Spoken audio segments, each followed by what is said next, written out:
As everyone knows, the Brooklyn Nets will be without Kyrie for the foreseeable future. The Nets have told Kyrie that he's essentially off the team until he's a full participant. The Nets clearly aren't interested in letting Kyrie be a part-time player. They don't want the distraction. Either Kyrie gets vaccinated and joins the team, or if he maintains his stance, he's off the team. Fortunately, the Nets are in a unique position where they don't need Kyrie because they have James Harden. In fact, according to odds makers, the Nets are still the favorites for the 2022 title despite the Kyrie situation. But is what the odds makers believe actually true? Are the Nets really championship favorites with no Kyrie? It's easy to see why they would think so. Durant is arguably the best player in basketball right now, and we saw him come 1 inch from eliminating the champs last year. And the Nets still have James Harden, a player who's consistently an MVP candidate and at worst a top 10 player. This dynamic duo still makes the Nets very capable of winning the title. People need to remember that it was the James Harden acquisition last year that turned the Nets from a 500 team to the 2 seed in the East. His elite playmaking opens up a lot of opportunities for everyone. Kyrie is a great talent, but he's a luxury that the Nets simply don't need. And the Nets have a good supporting cast around their dynamic duo. Joe Harris is one of the best 3-point shooters in the league and a pretty strong third option. Harris could easily get you 25 points if you sleep on him. Patty Mills will likely get the start for the Nets at point guard, and he's another guy that hits threes at a high clip. And the Nets have bigs like Blake Griffin, Nicholas Claxton, LaMarcus Aldridge, and Paul Millsap, who are all very serviceable. Not to mention Cameron Thomas, who's looking like he may be the steal of the draft. The Nets have a very deep roster, so I do see them as the favorites at the moment, even with Kyrie potentially being out for the remainder of the year.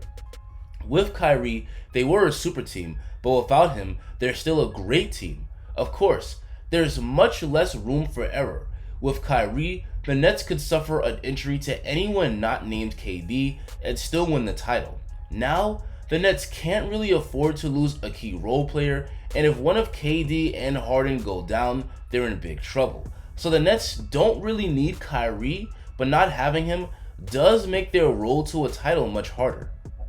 Now let's talk about the other contenders. The biggest challenge to the Nets is likely the Lakers based on their star talent. Westbrook, AD, and LeBron on paper is more talented than just Kevin Durant and Harden alone. But the Lakers still have to figure out their on-court chemistry and remain healthy. If they do click, I would favor them in a 7-game series against a healthy Nets.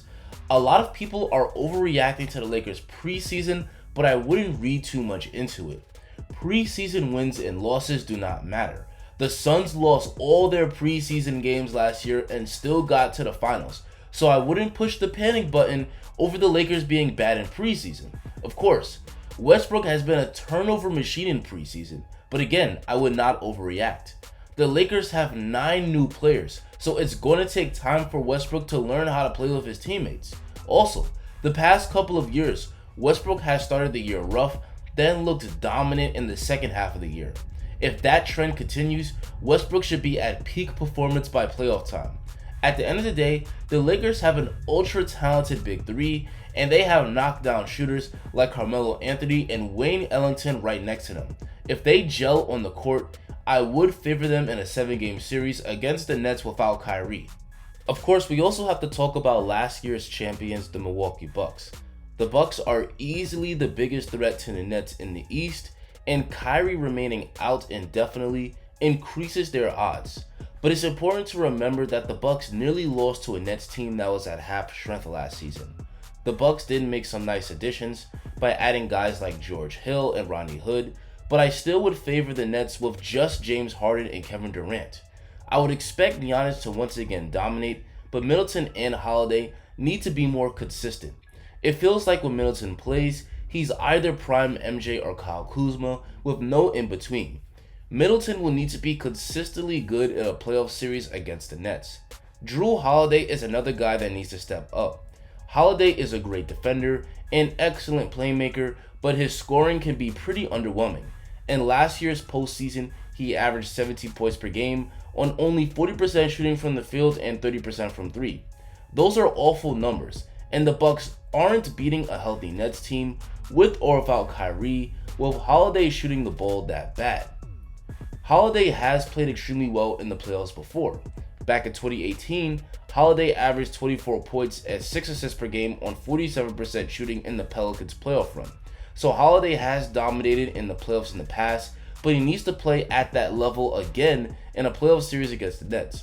But for now, I would favor a healthy Brooklyn Nets team, even with just Harden and KD over the Bucks. So there you have it, sports fans. As of right now, the Nets are still my favorites to win the 2022 NBA title, even if Kyrie never plays another game for them again.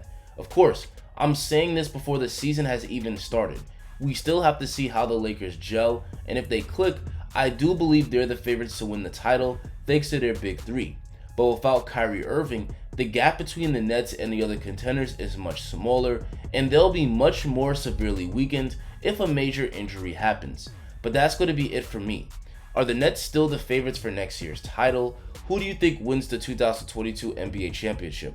Tell me in the comments. Thanks for watching, and have a great rest of your day.